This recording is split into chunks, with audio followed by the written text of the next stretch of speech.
মওদুদের জামায়াতের এমপি শাহজাহান চৌধুরীর পিএসের বিরুদ্ধে চাঁদাবাজির মামলা।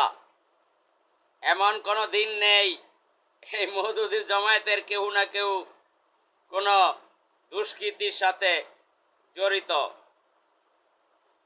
তারা চাঁদাবাজি, গুম, খুন, হত্যা, লুট, রাহাজানি, ধর্ষণ, ছিনতাই, সরকারি মাল আত্মসাৎ সব কিছুর সাথেই তারা জড়িত। মানির মান আল্লাহই রাখেন।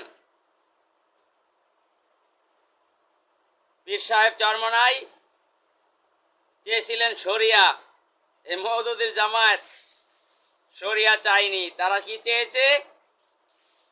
তারা গণতন্ত্র। কারণ গণতন্ত্র করলে চুরি, ডাকাতি, খুন খারাপি, ধর্ষণ, রাহাজানি, সরকারি মাল আত্মসাৎ সব কিছুই করা যায়। শরিয়া আইন চাইলে তো এগুলো করা যায় না।